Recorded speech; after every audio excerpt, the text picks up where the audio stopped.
Muy buenos días, iglesia. Dios los bendiga a todos poderosísimamente. Iniciamos nueva serie hoy y por el mes de julio y agosto estaremos en esta serie que se llama Somos Iglesia. Vamos a empezar esta serie hoy con ese deseo, ese anhelo de que Dios siga hablando a nuestras vidas, transformándonos como Él quiere. Amén. Entonces quiero pedir el favor de que cerremos nuestros ojos y le pidamos a Dios que nos hable por medio de su palabra en esta mañana.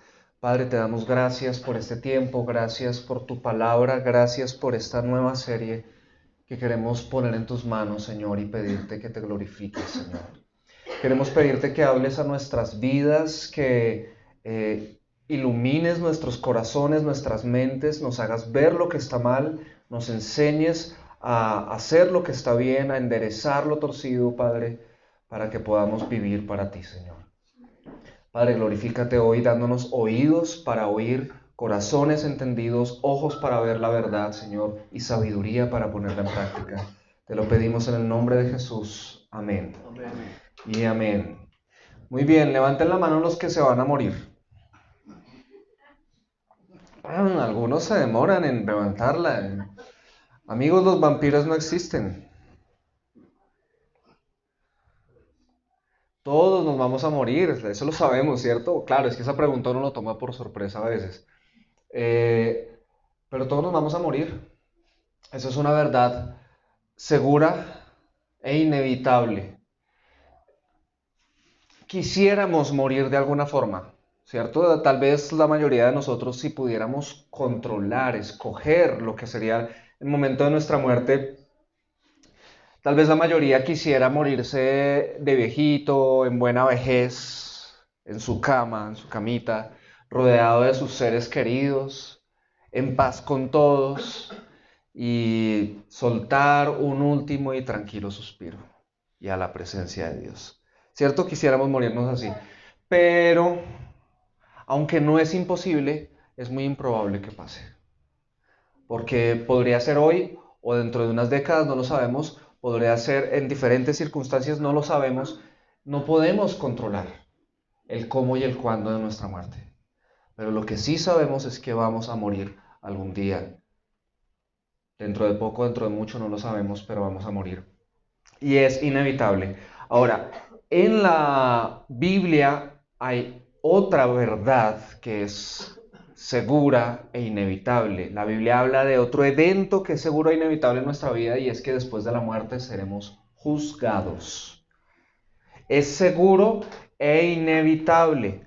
Y en ese juicio final, finalmente habrá solo dos tipos de seres humanos: los condenados y los salvados. Es decir, los malditos y los benditos. No va a haber un tercer tipo de persona. Pero la Biblia también habla que en el grupo de los condenados van a haber personas que pensaban que iban a ser del grupo de los salvados.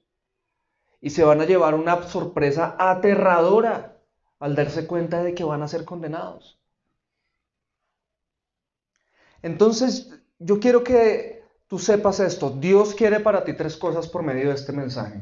Número uno, que tú seas parte del grupo de los benditos. ¿Amén? Amén. Dios quiere eso para ti. Pero también esto, número dos, que te asegures de ser del grupo de los benditos. ¿Bien? O sea, que tengas la plena certeza de que perteneces a ese grupo, no sea que te tomes sorpresas el día del juicio, ¿cierto? Y número tres, que ayudes a otros a ser parte del grupo de los benditos. ¿Bien? Entonces mi objetivo con este mensaje es que tú puedas servir a Dios de una manera más sincera, más pura, más íntegra, que tú puedas vivir para Dios como Él quiere. Entonces, para los que anotan, ya lo habrán visto en pantalla, el título del mensaje de hoy es Las dos simientes y la guerra de los intereses. Y vamos a ir a la Biblia, a Génesis 3:15, y lo vamos a leer y dice así: Pondré enemistad entre tú y la mujer, y entre tu simiente y su simiente. Él te herirá en la cabeza y tú lo herirás en el talón. Entremos en contexto. Tal vez la mayoría de ustedes sabe de qué está hablando ahí ese versículo, qué fue lo que sucedió, pero hagamos un contexto rápido. Adán y Eva acababan de desobedecer a Dios. ¿Por qué? Porque habían sido engañados y tentados por la serpiente. Entonces, cuando Adán y Eva pecaron, o cuando desobedecieron a Dios, abrieron las puertas del mundo al pecado. El pecado entró al mundo con esa acción de ellos. Y con el pecado entró la muerte, y por eso es que todos vamos a morir, porque todos hemos pecado. Entonces, cuando ellos desobedecen a Dios, Dios decreta una guerra entre dos simientes. Una simiente bendita y una simiente maldita. Una guerra entre la simiente de la mujer y la simiente de la serpiente. Ahora, en el hebreo, que es el lenguaje original del Antiguo Testamento, cuando habla de la palabra simiente, usa la palabra zerah, que significa, o como ya lo estamos viendo, en las traducciones tradicionales se traduce como simiente y en las versiones modernas se traduce como descendencia. O sea, si lo pensamos como descendencia, estaríamos hablando de que Dios decretó una guerra entre la descendencia de la mujer y entre la descendencia de la serpiente, ¿cierto? Pero cuando hablamos de descendencia y la descendencia de la serpiente, ¿cuál es la descendencia de la serpiente? Uno se pregunta eso, porque uno dice, pues hombre, no van a ser por allá reptilianos o una vaina así como rara, ¿no? Cuando habla de la serpiente, ¿a quién se refiere? A Satanás, muy bien. En Apocalipsis 22 dice que la serpiente antigua es el diablo y Satanás. Entonces podríamos decir que Dios decretó una guerra entre los descendientes de la mujer y los descendientes de Satanás.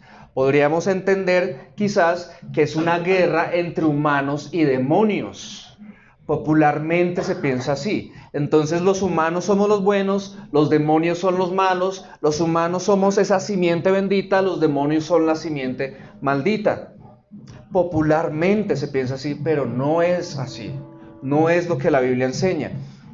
Entonces, ¿cuál es la simiente de la serpiente? La Biblia enseña que la simiente de la serpiente es la humanidad. La humanidad misma. Es la simiente de la serpiente, es la simiente maldita. ¿Cómo es eso?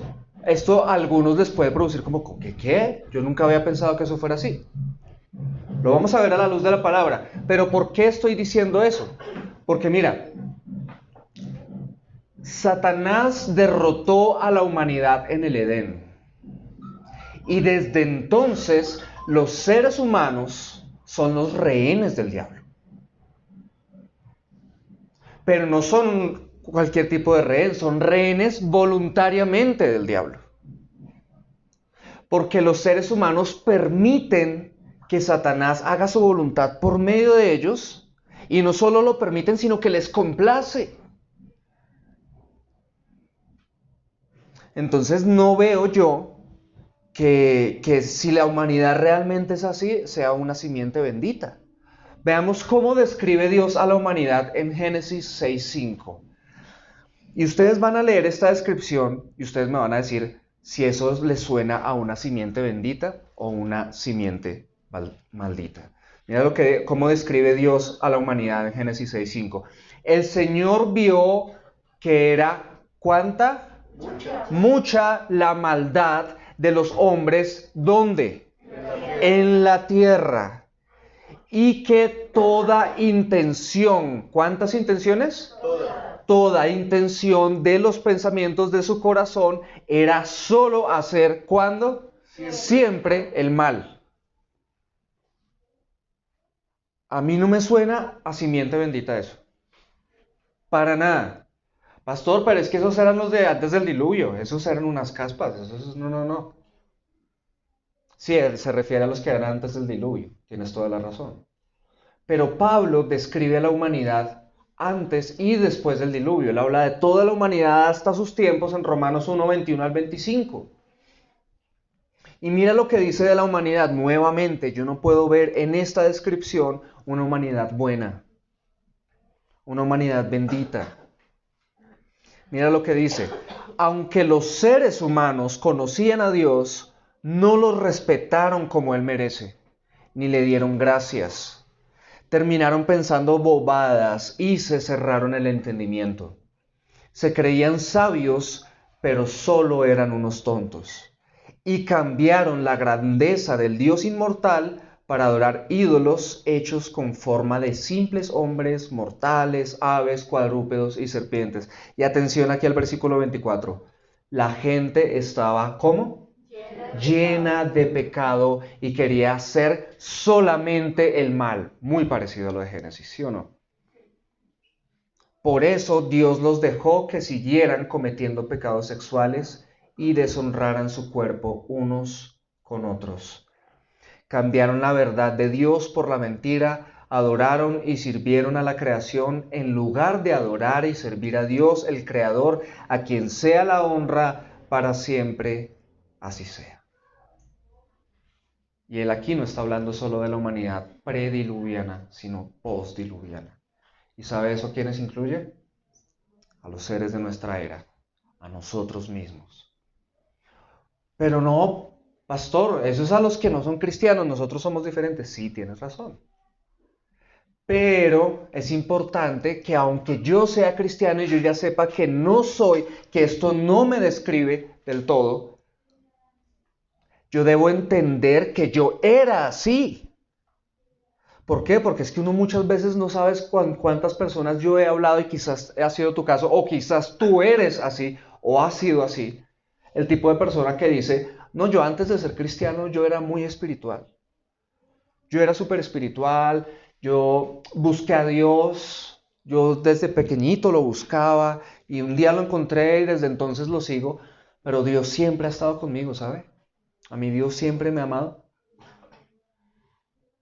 Si una persona habla así, no ve espiritualmente, está ciega espiritualmente.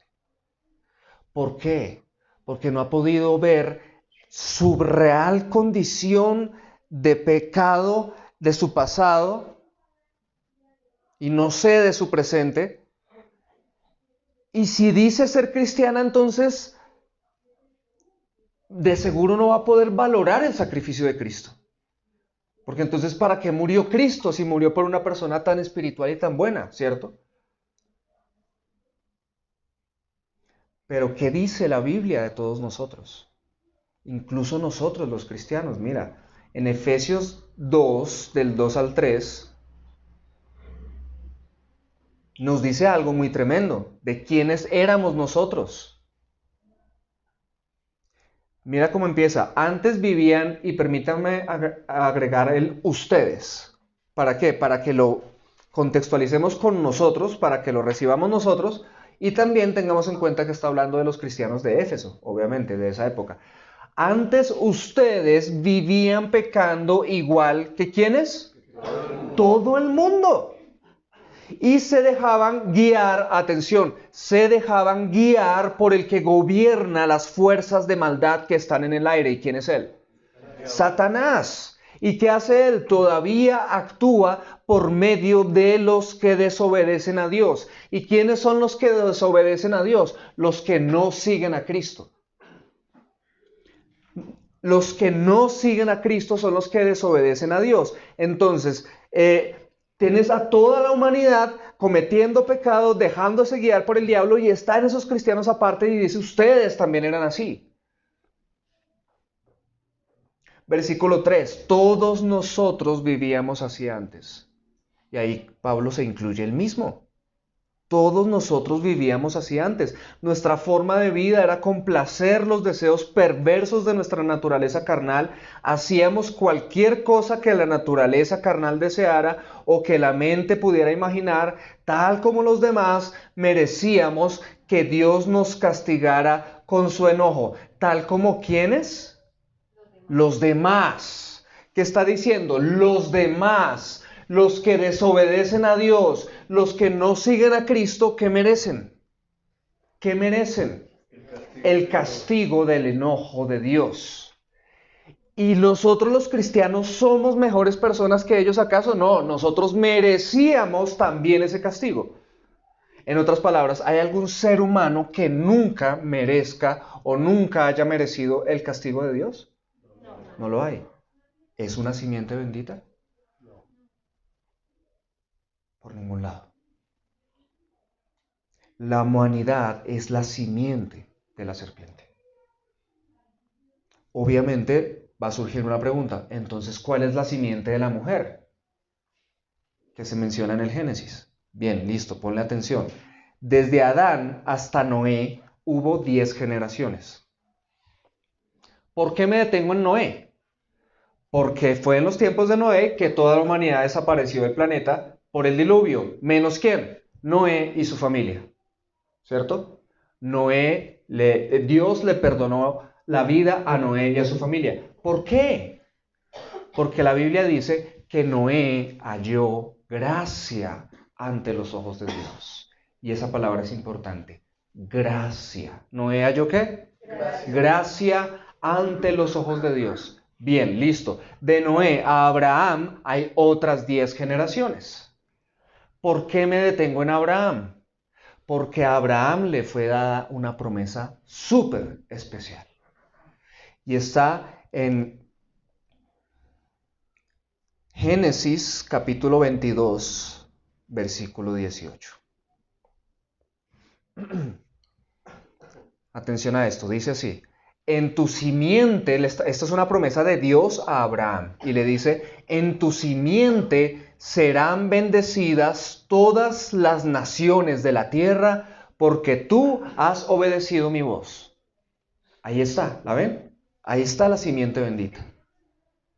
La simiente que fue profetizada en el Edén, aquí estaba siendo prometida a Abraham. Esa es la simiente bendita. Entonces, la simiente de la mujer es la simiente de Abraham. Pero nos preguntamos, ¿y cuál es la simiente de Abraham? Pastor, ¿es Israel? No, no es Israel. Pablo nos da la respuesta clara y contundente en Gálatas 3:16. Mira lo que dice. Ahora bien, las promesas fueron hechas a Abraham y a su descendencia. No dice y a las descendencias como refiriéndose a muchas, sino más bien a una y a tu descendencia. Es decir, Cristo, el Mesías. Amén. Cristo es la simiente profetizada en el Edén. Cristo es la simiente prometida a Abraham. Cristo es la simiente de bendición. Cristo es la simiente bendita. Sabiendo esto, entonces podemos decir que la guerra que decretó Dios en el Génesis, en el Edén, es una guerra entre Cristo y Satanás, entre la descendencia de Cristo y la descendencia de Satanás, entre la simiente de Cristo y la simiente de Satanás. O sea, que en la tierra solo hay 2 clases de seres humanos: los hijos de Dios y los hijos del diablo. No hay tercera clase. Y estos hijos, cuando hablamos de hijos, no es porque sean engendrados por medios físicos. Aquí es donde entra a cobrar valor la acepción de esa palabra hebrea, zerá, que no pues sí está mencionada, pero quiero usar un sinónimo.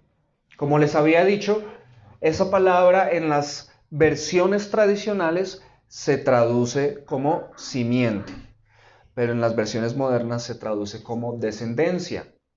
Ahora, esta misma palabra zera, cuando se utiliza para hablar en términos biológicos, es la misma palabra para semen. Y cuando se habla en términos botánicos, es la misma palabra para semilla. Y esa es la palabra que nos interesa aquí. Semilla y simiente son sinónimos.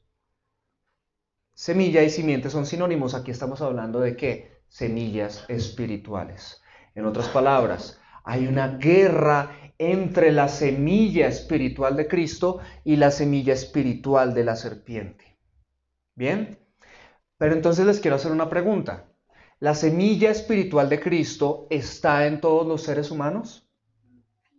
No. La semilla espiritual de Cristo está solo en los que han creído en Él y por lo tanto lo siguen. En ellos está la semilla espiritual de Cristo. Ahora les pregunto, ¿la semilla espiritual del diablo está en todos los seres humanos? Sí. Sin importar si son religiosos o no. Sin importar si son miembros de la Iglesia Cristiana Visión Colombia o no. Sin importar si hacen milagros, sin importar si echan fuera demonios, si profetizan en el nombre de Jesús, no importa. Aún en nosotros está la semilla espiritual del diablo. ¿Y eso qué significa? Que entonces no estamos hablando solo de una guerra macrocósmica, llamémoslo así. ¿Qué es eso de la guerra macrocósmica? Pues la guerra que en esta tierra desde siempre ha habido entre los hijos de Dios y los hijos del diablo. Los cristianos que ya llevan más años en el cristianismo son cada vez más conscientes de esa guerra, a nivel espiritual, a nivel cultural, a nivel social, a nivel familiar, a nivel artístico, a nivel científico. La guerra es evidente entre los hijos de Dios y los hijos del diablo. Evidente, pero esa es la guerra a nivel macrocósmico, es decir, afuera de nosotros. Pero la guerra también es a nivel microcósmico, es decir, hacia adentro de nosotros. ¿Por qué? Porque un verdadero cristiano, hermanos, lleva la semilla de Cristo ¿dónde? En su corazón. Pero también lleva la semilla del diablo en su cuerpo. ¿Sí? Es decir, para recibir la semilla del diablo, ¿qué se necesita? Nacer del vientre de la madre.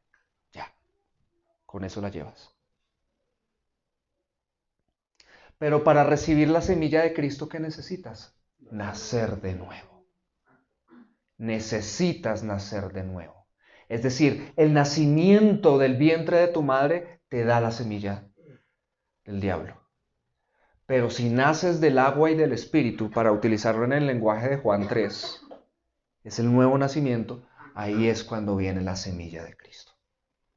¿Bien? Y eso implica para nosotros una guerra interna.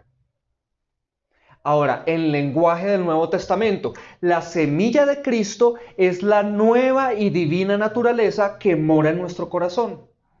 Y la semilla del diablo es la antigua y pecaminosa naturaleza que mora en nuestro cuerpo. Y esa guerra es una guerra de intereses. Es una guerra de intereses. ¿Cómo así? Ya voy a entrar a eso, pero quiero que tengas algo presente. Todos los que somos cristianos tenemos esa guerra y la iglesia está llena de esas personas. Pero ¿sabe cuál es un problema mayor? Que en la iglesia hay muchos cristianos que no han nacido de nuevo.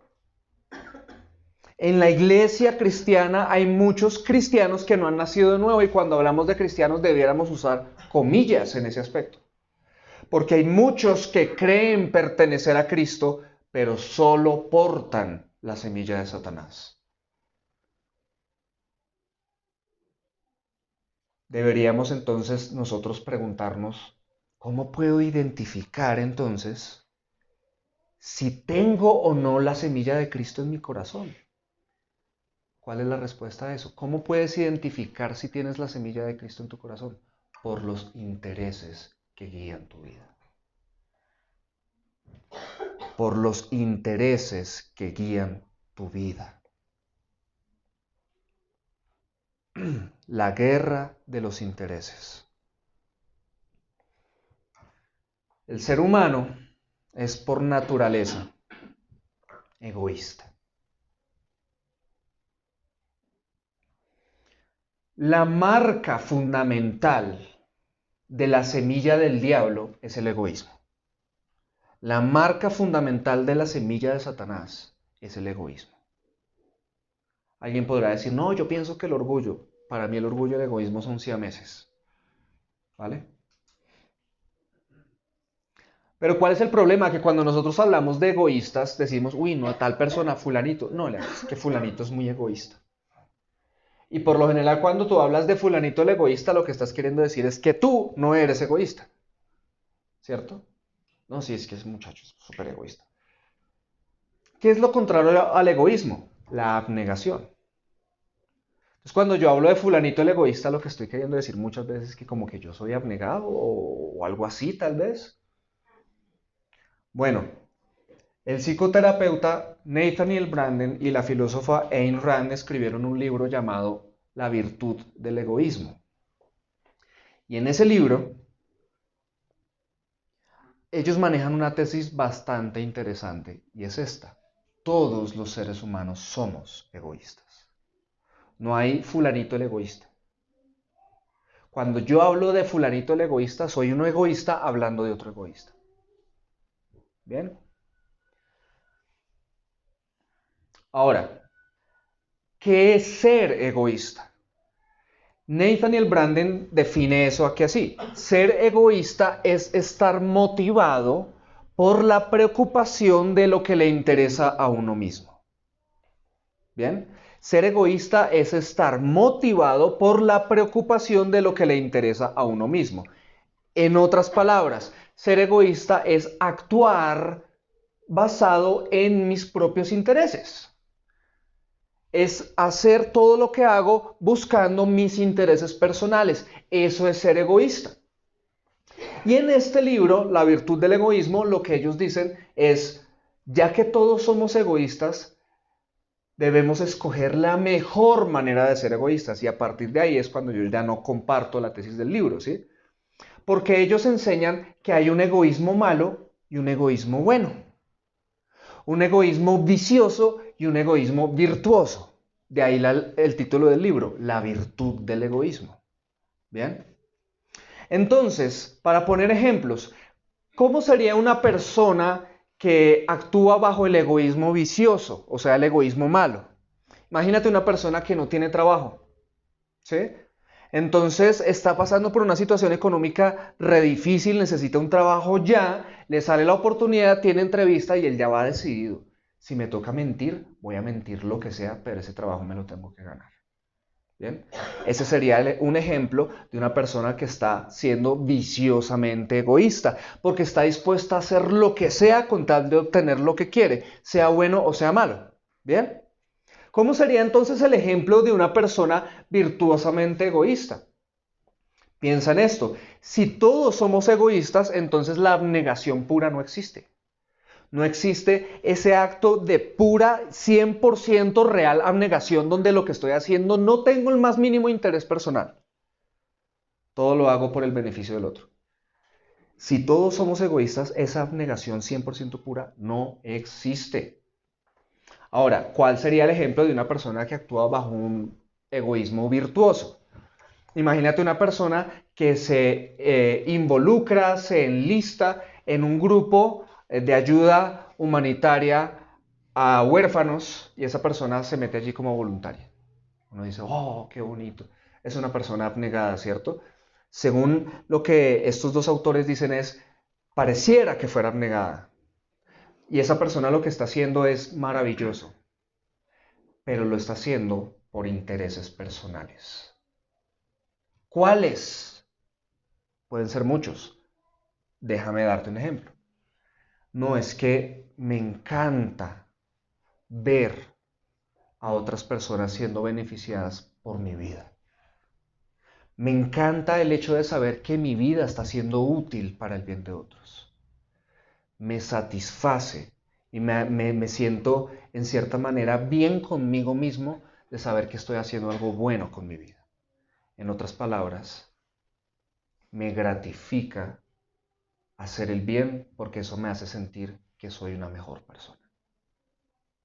¿Sí o no? Está persiguiendo intereses personales, igual.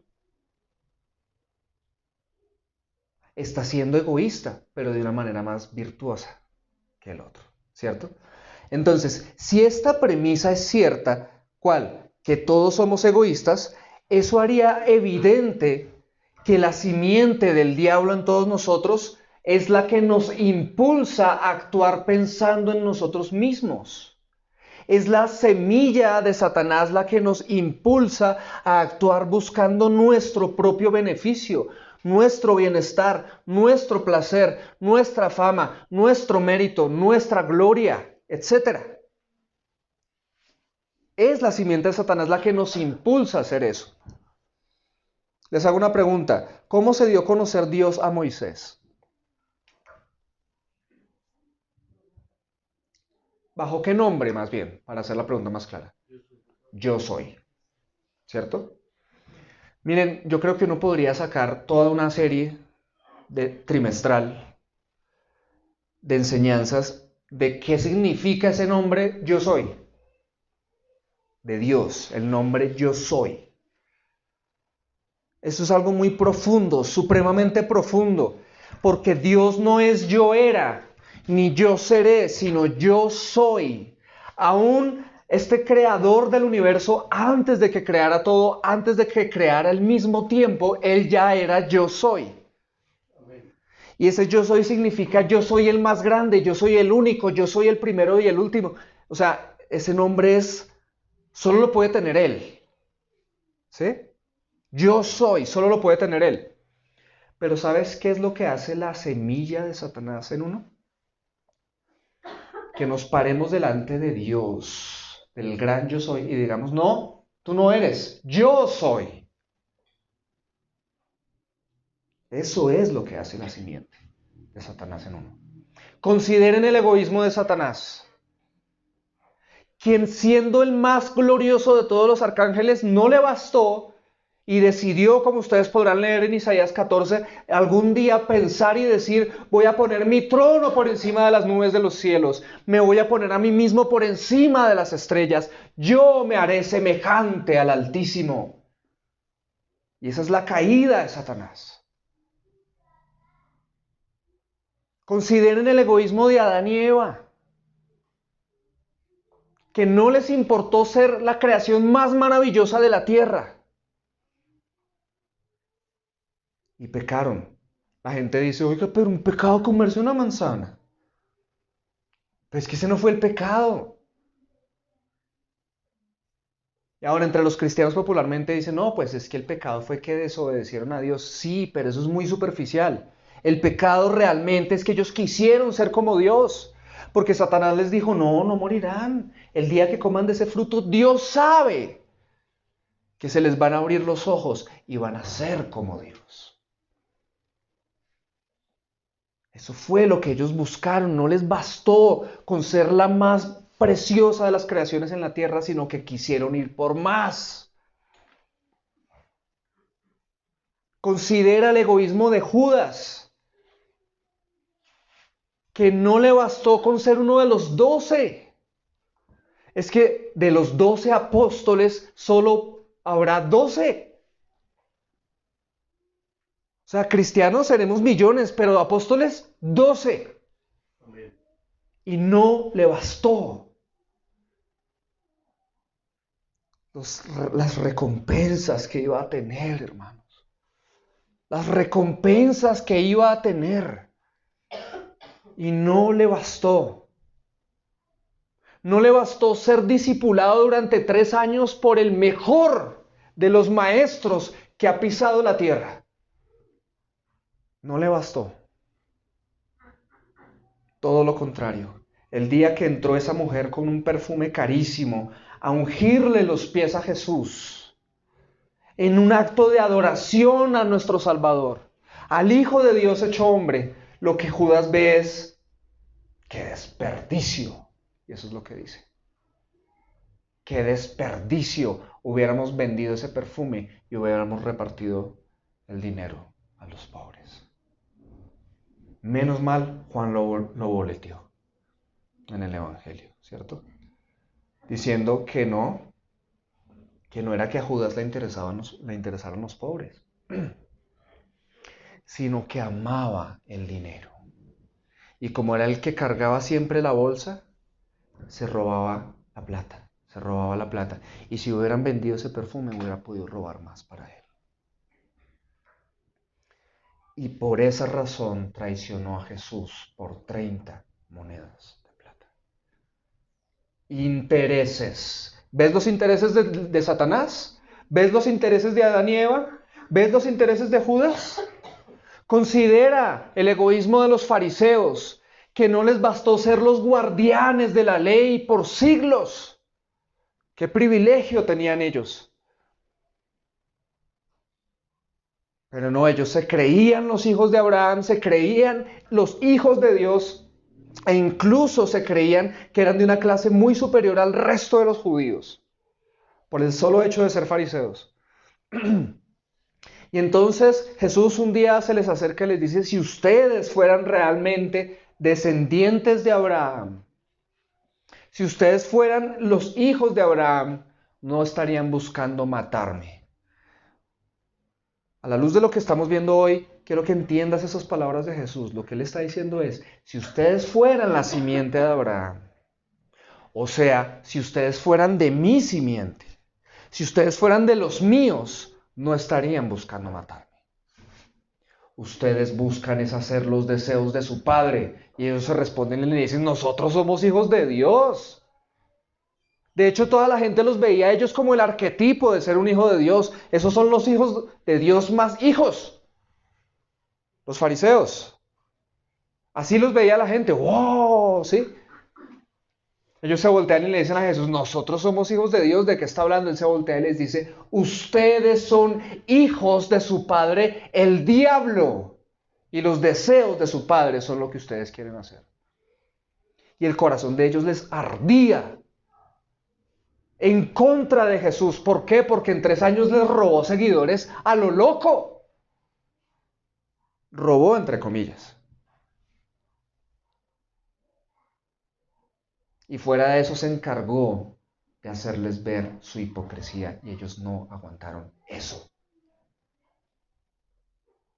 Y se convirtieron en los autores intelectuales de la muerte de Jesús. ¿Ves los intereses?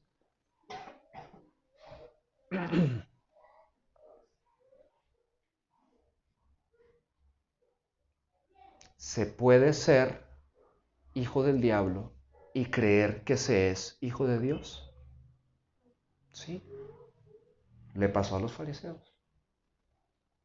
Considera el egoísmo de los cristianos de Mateo 7, 21 al 23. Leamos este pasaje, porque aquí habla de cristianos. Mateo 7, 21 al 23. Habla Jesús diciendo, no todo el que me dice, Señor, Señor, entrará en el reino de los cielos, sino el que hace la voluntad de mi Padre que está en los cielos. Muchos me dirán en aquel día, ¿qué día? El día del juicio. Señor, Señor, ¿no profetizamos en tu nombre? ¿Y en tu nombre echamos fuera demonios? ¿Y en tu nombre hicimos muchos milagros? Entonces les declararé, jamás los conocí. Apártense de mí, los que practican la iniquidad. Estos eran cristianos de nombre. Hicieron milagros, echaron fuera demonios, profetizaron en el nombre de Jesús, pero Jesús no los conocía. ¿Cómo es esto posible? ¿Será que tenían una doble vida? Probablemente sí. Porque Jesús les dice aquí, apártense de mí los que practican la iniquidad. Apártense de mí, hacedores de maldad, como dice en la Reina Valera. Pero creo que hay algo también que captura nuestra atención en este texto. Y es que si lo analizamos, es como si ellos estuvieran parando delante de nuestro Señor Jesús, parándose delante del Dios, el juez, y le estuvieran diciendo, ¿me estás condenando? ¿Tú me estás condenando a mí? Estás equivocado. Porque yo hice esto, yo hice esto, yo hice esto. Yo iba a la iglesia 3 veces a la semana. Yo pertenecía al grupo de alabanza. Yo era líder de hogar de extensión. Yo era esto y lo otro. Te estás equivocando. Tú me debes dar a mí un lugar en tu reino porque mira lo que he hecho por ti. Si se dan cuenta, el sacrificio de Cristo no está aquí por ningún lado en la mente de ellos, está es lo que ellos hicieron siempre. Su confianza estaba puesta en lo que ellos hacían. O sea, vivieron bajo el egoísmo virtuoso, haciendo un montón de cosas buenas que les hacían sentir buenas personas. Y el día del juicio señalaron a Dios como injusto y a ellos como justos.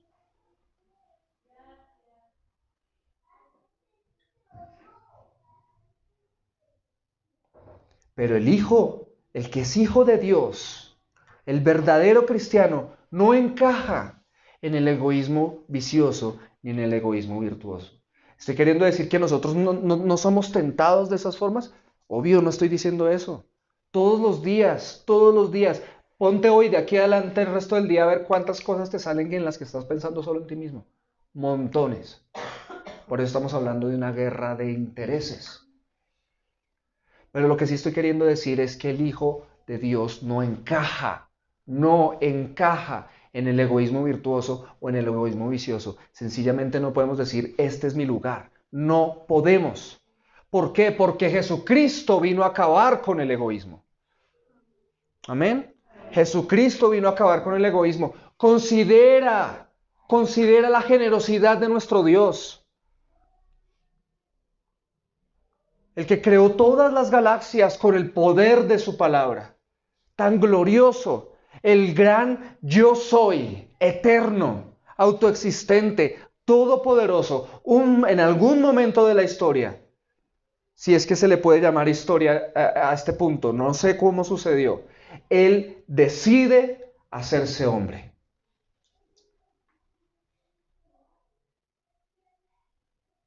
Decide hacerse hombre, decide despojarse de toda su gloria, de toda su grandeza, de toda su majestad y se hace hombre.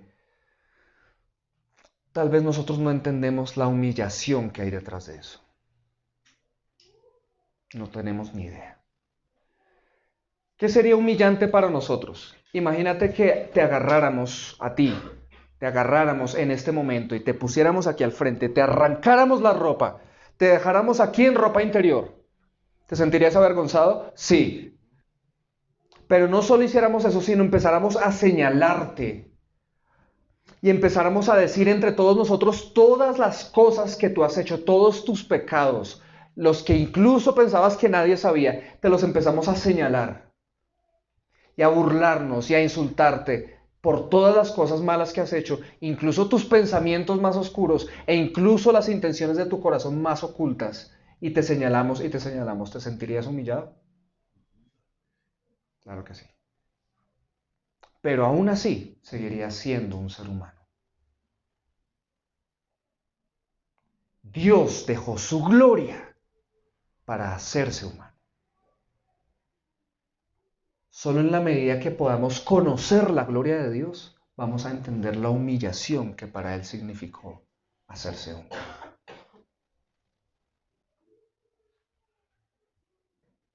Pero cuando se hizo hombre, no vino acá como emperador. Está bien, me voy a hacer hombre, pero voy a ser el máximo. No, Él no llegó acá como emperador, ni como magnate, ni como un gran rey. Él vino a ser miembro de una familia de lo más común. Incluso nació en un pesebre. ¿Quién de ustedes nació en un pesebre? Conozco a una persona que nació en una ambulancia. Mi esposa. Pero en un pesebre. Jesús nació en un pesebre. Entonces, siendo hombre, Él no fue un hombre grande, sino un hombre humilde. Jesús pudo haber buscado muchos intereses personales. No olviden que Él era 100% hombre también, Él era totalmente hombre. Aunque era totalmente Dios, también era totalmente hombre. Él pudo haber vivido para hacer alcanzar sus propios intereses personales, pero prefirió no hacerlo. Él pudo haber dicho, quiero viajar, y conocer todas las culturas a mi alrededor, pero prefirió no hacerlo. Él pudo haber dicho, quiero explotar todos mis talentos y mis habilidades para hacer grandes cosas, pero prefirió no hacerlo. Él pudo haber en algún momento dicho o pensado, me quisiera casar y tener y formar una familia, pero prefirió no hacerlo. Él pudo haber anhelado en algún momento morir en buena vejez, en su camita, rodeado de sus seres queridos, en paz con todos y exhalar un último y tranquilo aliento. Pero prefirió no hacerlo. ¿Por qué? Porque se negó a sí mismo. Se negó a sí mismo. Y se hizo obediente hasta la muerte.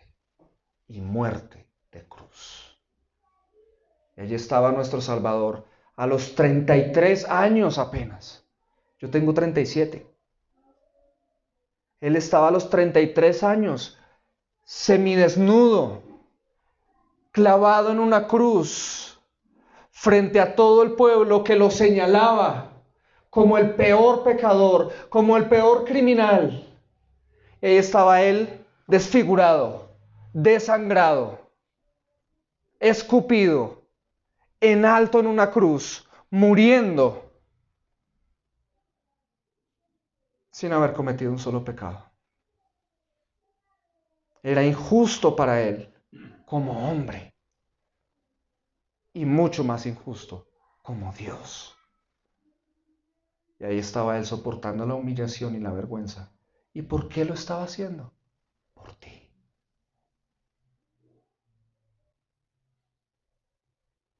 Para que tú no tuvieras que ser condenado ya nunca más. Para que no tengas que irte lejos de la presencia de Dios en la eternidad. Para que todo lo contrario puedas estar en el reino del Señor por toda la eternidad. ¿Por qué lo hizo? ¿Para qué lo hizo? Para que no vivas para ti mismo. Para que no hagas de tu vida la búsqueda de tus propios intereses, sino que ahora vivas para Dios. Amén. Para eso fue que Jesús lo hizo, para que vivas para Dios. Para que vivas para aquel que lo dejó todo por amor a ti.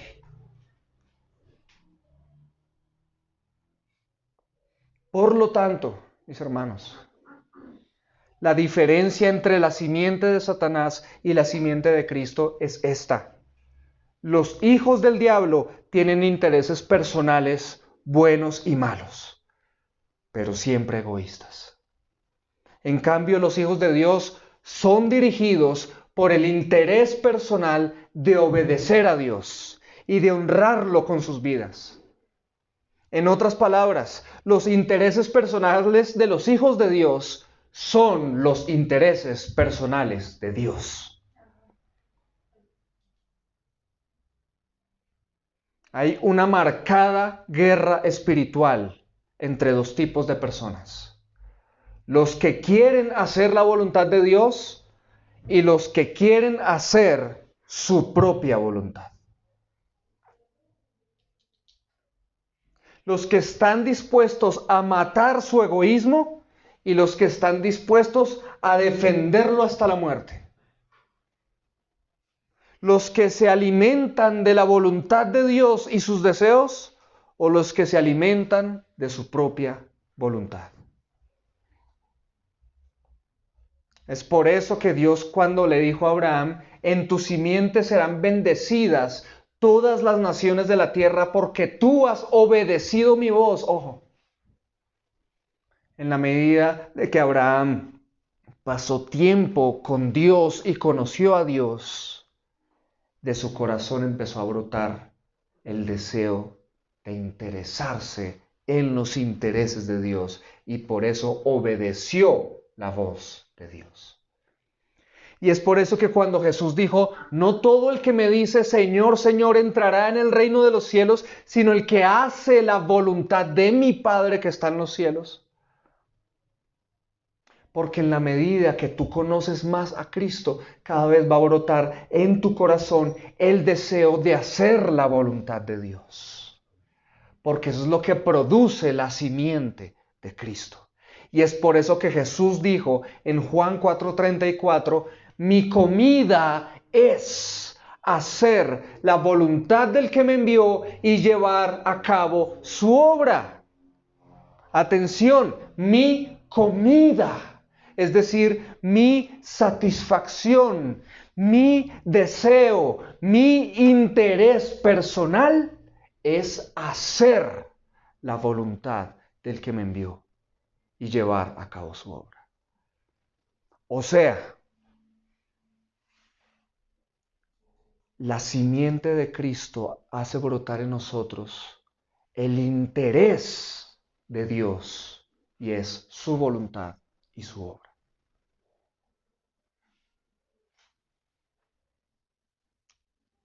En cambio, los hijos del diablo hacen la voluntad de su padre, el diablo. Y sabes, atención, ¿sabes cuál es la voluntad del diablo? Que hagas tu propia voluntad. ¿Por qué? Porque tu propia voluntad va en contra de la voluntad de Dios. Así de sencillo. No puedes estar en medio. Elegirás ser uno o el otro. Pero no puedes ser ambos. No puedes ser de este mundo y ser de Cristo al mismo tiempo. Si quieres ser de Cristo, necesitas seguirlo hasta que tus intereses se conviertan en hacer la voluntad de Dios y llevar a cabo su obra. Es decir, necesitas seguirlo hasta que llegues a vivir como Jesús vivió. Y esa es nuestra gloriosa meta.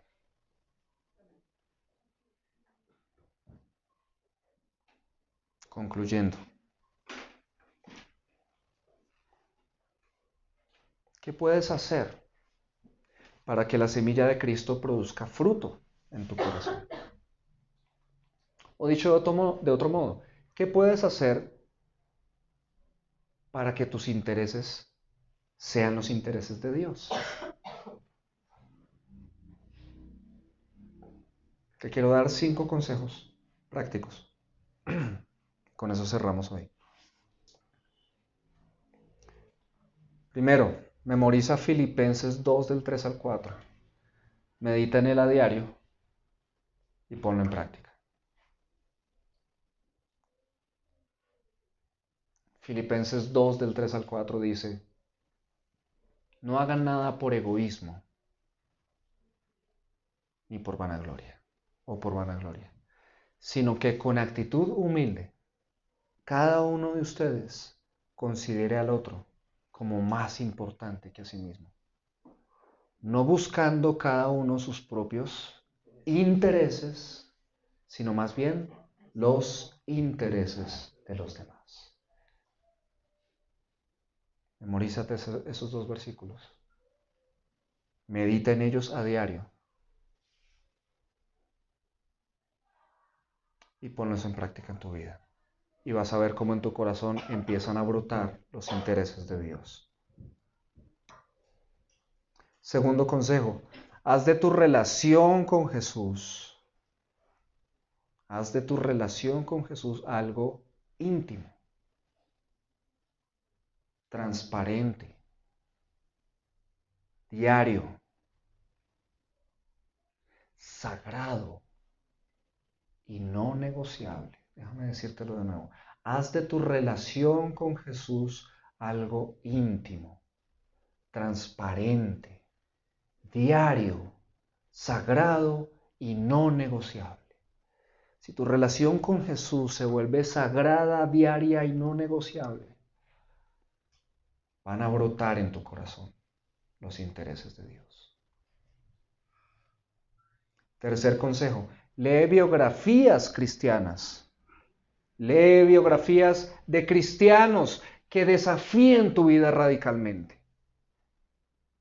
Tenemos 2000 años de historia del cristianismo, unos tesoros tremendos de vidas preciosas a los ojos de Dios que nos van a desafiar. Entonces lee biografías de cristianos que desafíen tu vida radicalmente. Ahora, si no te gusta leer, mientras Dios te concede el arrepentimiento, búscate en YouTube un documental que se llama La locura de Dios. La locura de Dios. Está en YouTube. Vas a ser desafiado. Vas a ser desafiado. Cuarto consejo. Piensa más a menudo en la inevitable realidad de la muerte. Piensa más a menudo en la inevitable realidad de la muerte. Piensa más en tu muerte, ¿sí? En la realidad de que vas a morir. En otras palabras, en vez de preguntarte, ¿cómo quieres vivir? Esa pregunta no es tan buena, ¿sabes? Cuando Juan Manuel, o sea yo, me pregunto, ¿cómo quiero vivir?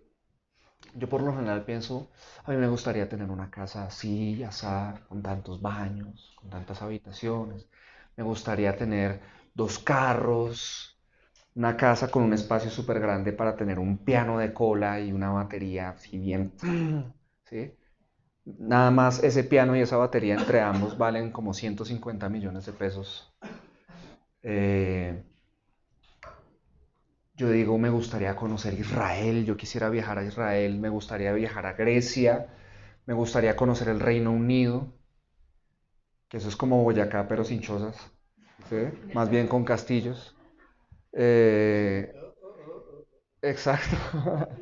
Eh, me gustaría eso, me gustaría ir a Disney World. No, mentiras, a mí no me gustaría eso. Pero hay gente que dice eso, ¿no? Yo quiero ir a Disney World. Eh, Quisiera tantas cosas y obviamente eso incluye el tener una familia, llegar a viejo, morirme en mi camita y ya toda la historia, todo eso. Yo quisiera vivir así. Pero cuando pienso en esto, en pensar más a menudo en la inevitable realidad de mi muerte, cambio esa pregunta de cómo quieres vivir y he empezado a practicar preguntarme cómo quieres morir, más bien. Y cuando digo eso no me estoy refiriendo quisiera morir atropellado por un Transmilenio o que me golpee un rayo. No, no estoy hablando del momento y la situación, sino cómo quieres pasar de la muerte a la vida eterna, habiendo hecho qué. ¿Cómo quieres morir? ¿Cómo quieres finalizar tu vida en esta tierra? ¿Cómo quieres finalizar tu misión aquí? Y créeme que cuando me hago esa pregunta, ya no es tan importante ir al Reino Unido. Ya no es tan importante esa casa. Ya no es tan importante ese piano de cola y esa batería. Porque empiezo a pensar en cosas que se ponen por encima y tienen que ver con la voluntad de Dios y con llevar a cabo su obra, no con esas cosas que pueda obtener aquí. Quinto y último consejo. No te alegres de lo que Dios hace por medio tuyo, sino de lo que Dios hace por ti. No te alegres de lo que Dios hace por medio tuyo, sino de lo que Dios hace por ti. Y esto es muy importante. ¿Por qué? Recuerden cuando Jesús envió a los 72 discípulos a predicar a otros lugares. Fueron de 2 en 2 y después regresaron todos recontentos. Ustedes conocerán la historia si la han leído en los evangelios. Llegaron, Señor, hicimos milagros y hasta los demonios se nos someten en tu nombre. Estaban recontentos porque habían echado fuera demonios y todo eso. Jesús los mira y les dice, chévere, pero no se alegren por eso. Alégrense más bien. No se alegren porque los demonios se someten en mi nombre. Alégrense más bien porque sus nombres están escritos en el libro de los cielos. Entonces tú dices, yo quiero hacer grandes cosas para Dios y sueñas con eso y está muy bien. Y empiezas a hacerlas y vas en esa lucha de aprender a hacer algo para Dios y tienes cargas y quieres llevarlas a cabo. Y entonces, listo, las empiezas a llevar a cabo y de repente ves que empiezas a bendecir a otros. Tu vida empieza a bendecir a otros. Abriste tu casa como hogar de extensión, estás dirigiendo la oración, estás dirigiendo la alabanza, eres miembro acá del grupo, estás haciendo esto para Dios. Hablaste con otro de Dios y esa persona dijo, gracias, gracias. Y tú, ay, gracias Señor, gracias por usarme, gracias por lo que estás haciendo por medio mío. Jesús te dice, no te goces de eso. Gózate por lo que yo hice por ti. En otras palabras, gózate por Cristo, gózate por su sangre. Gózate por su cruz, gózate por su amor, gózate por su misericordia, gózate por su gracia para contigo todos los días. Gózate en Él. Eso es lo mejor que puedes hacer. Si lo haces así, el día del juicio, te gozarás en Él y no en lo que tú hiciste. Amén.